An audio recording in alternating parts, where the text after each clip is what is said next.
ترکی کی طرف آتے ہیں کہ وہاں کی سیاسی تحریکیں وہاں کیا بنی. سلطنت عثمانیہ کا آخری ایکشن تھا. اب یہ سلطنت عثمانیہ تو بن گئی تھی نا اراؤنڈ 1500 کے آس پاس ان کی حکومت بن گئی تھی، اور آدھا یورپ بھی فتح کر بیٹھے اور پھر ایجپٹ تک ان کی حکومت آ گئی تھی. لیکن پھر خود آپس میں لڑائی جھگڑوں میں شہزادے آپس میں ایک دوسرے کو مار رہے تھے، بالکل کمزور آ گئی تھی. تو اب فرسٹ ورلڈ وار آ گئی 1914 میں. تو سلطنت عثمانیہ نے یہ طے کیا کہ چلو بھی ہم جرمن کے ساتھ ہم مدد کرتے ہیں تاکہ ہم یہ چلو جی دونوں سپر پاورز جو ہیں یورپ کی، فرانس اور انگلینڈ جو ہے ان کو ہم کمزور کریں. تو وہ آ گئے. اب ہوا کیا کہ این اس ٹائم پھر برٹش، فرانس اور پھر رشیا یہ ایک ساتھی تھے، ان کی سلطنت عثمانیہ کی ملٹری کے ساتھ جنگ ہوتی رہی فرسٹ ورلڈ وار. اور بہرحال فتح ہو گئی برٹش اور فرانس کو، اور انہوں نے پہلا کام تو یہ کیا کہ سلطنت عثمانیہ کی حکومت جہاں تک تھی، عراق، سیریا، لبنان، فلسطین، ایجپٹ، لیبیا، الجیریا، موراکو، یہاں تک حکومت تھی، سب کو الگ الگ ملک بنا دیا. تو یہ کیوں کیا انہوں نے؟ وہ اس لیے کیا یار اچھا چلو یہ ایک الگ الگ ملک بن جائے تو چلو بھی آئندہ ہم پہ کوئی حملہ نہیں کریں گے. یہ آ گیا. اور دوسرا یہ بھی ہوگا کہ چلو ٹھیک ہے اب یہ لوگ آ کے پھر پرچیز بھی پھر وہ یورپ سے ہی کرتے رہیں گے اور معاملہ ختم. اب اس ٹائم جنگ آزادی کا معاملہ آیا، کیونکہ اصل میں یہ تھا کہ اب یونان جو گریس ہے وہ ترکی پہ دوبارہ قبضہ کرنا چاہ رہے تھے.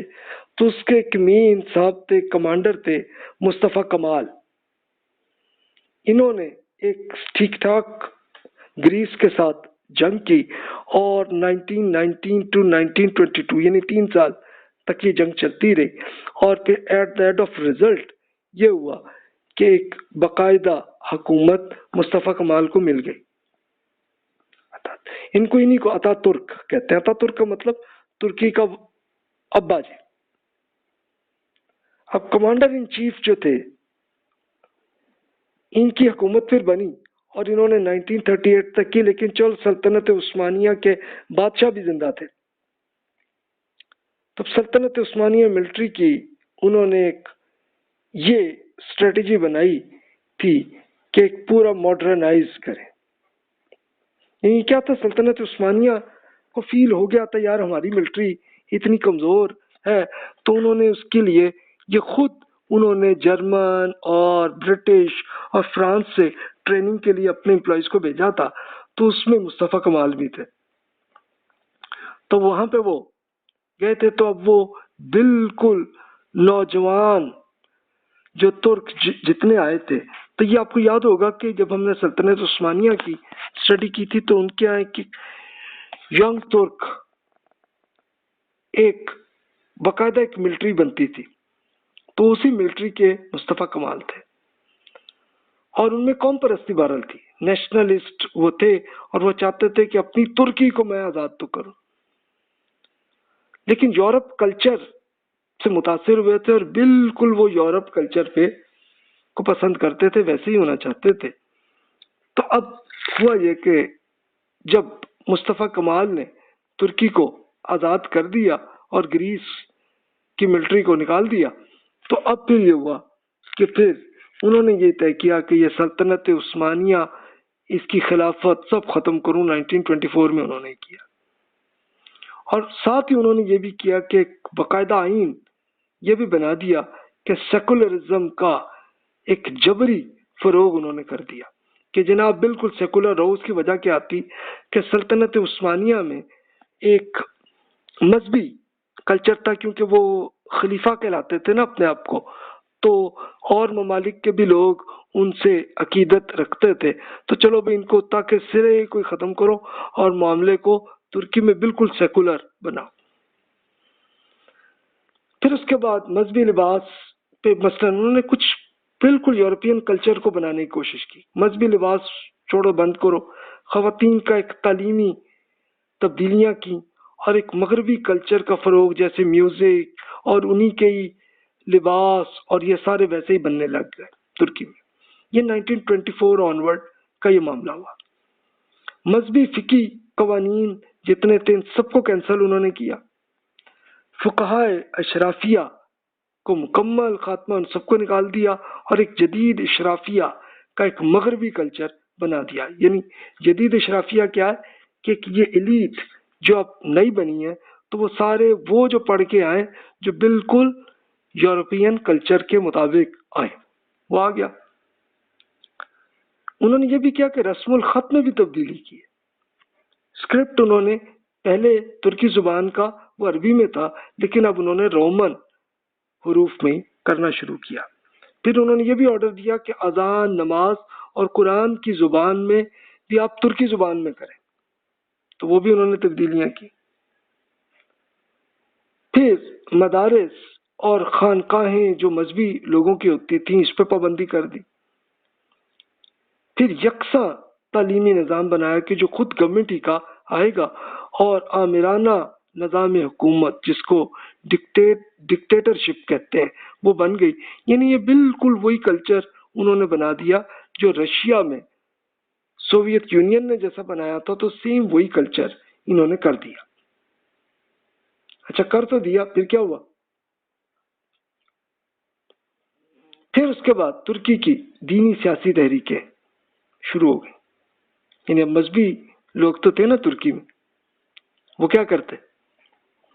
انہوں نے ایک بدیع الزماں سعید نورسی صاحب تھے جو 1873 میں پیدا ہوئے اور 1960 تک ان کی زندگی رہی.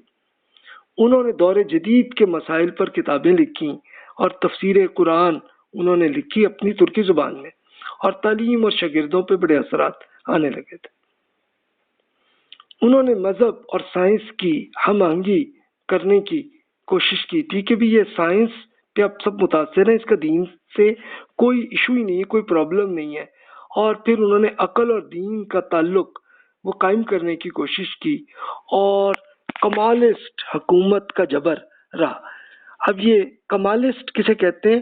یہ مصطفیٰ کمال کی جو پارٹی کے لوگ تھے کہ جو جبر کر رہے تھے، تو انہوں نے بہرحال جبر ان پہ بھی کیا، سعید نورسی صاحب پہ بھی کیا. مثلا عصمت صاحب کا کریک ڈاؤن کر دیا گیا تھا. یہ کہ ان کے مین لیڈر تھے. 1938 to 1950 تک ان کو جیل میں رکھا. یہ عصمت صاحب جو ہیں، عصمت انونو ڈکٹیٹر، یہ اصل میں مصطفیٰ کمال کے بعد اگلے صدر تھے ترکی کے، تو انہوں نے یہ پورا ایکشن کیا تھا اور سعید نورسی صاحب جیل میں رہے. لیکن جبر کے باوجود مسلسل دعوت اور تعلیم وہ کرتے رہے. پھر اس کے بعد پھر ان کے اگلے مین ایک جو مشہور شخصیت ہے فتح اللہ گولن صاحب، 1941 میں پیدا ہوئے ہیں، آج تک وہ حیات ہیں. تو یہ ان کی تحریک وہ زیادہ چلنے لگی.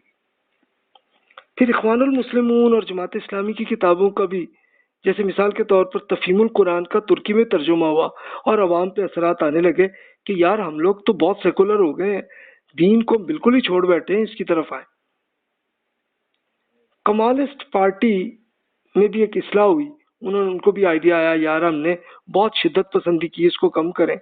اور پہلے اکنامکس کی آزادی بھی انہوں نے کی. یہ تھے وزیر اعظم ترگت اوزال.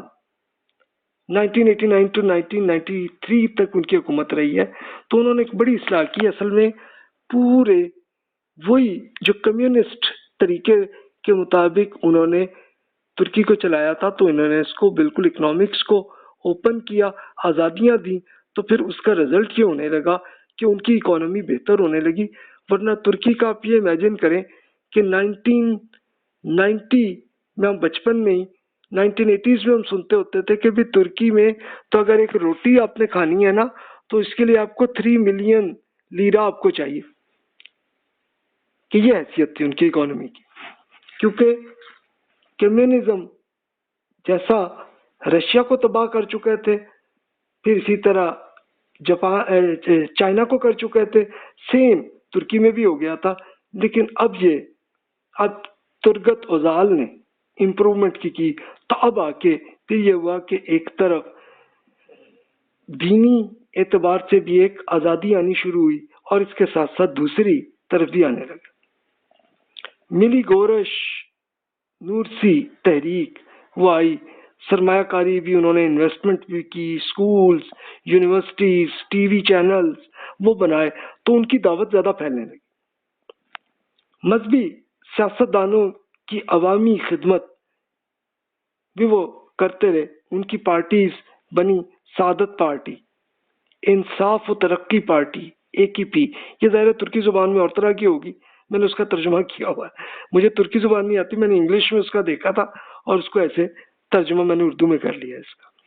تو یہ پارٹیز ان کے ہاں آنے لگی اور وہ آنے لگی تو خاص طور پہ انصاف و ترقی پارٹی آئی اور اس کے مین آدمی ہیں جو آج کل ترکی کے وزیر اعظم ہیں، طیب اردگان، رجب طیب اردگان.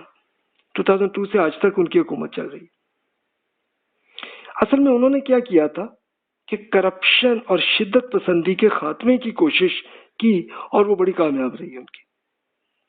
یعنی یہ رجب طیب اردگان صاحب جو ہیں وہ متاثر اصل میں سید نورسی اور پھر فتح اللہ گولن صاحب سے متاثر ہیں، اور انہوں نے پھر یہ کیا کہ جناب یہ جو تم نے زبردستی قبضہ کر کے یہ پوری ڈکٹیٹرشپ کی ہے، اس کو ختم ہونا چاہیے اور اب ہم سکون کے ساتھ ہم دین کی دعوت تو پھیلا سکیں نا اور لوگوں کی خدمت بھی کریں. اچھا پھر یہ تھا کہ وہاں پہ ترکی کے اندر کرپشن بہت تھی، کیونکہ ظاہر ہے کہ سب گورنمنٹ ہی ہر معاملات کو کر رہی ہے تو پھر لوگوں میں کرپشن بھی بہت آنے لگی تھی. شدت پسندی کو بھی ختم کرنے کی وہ کوشش کر رہے ہیں اور کافی حد تک کامیاب بھی ہوئے.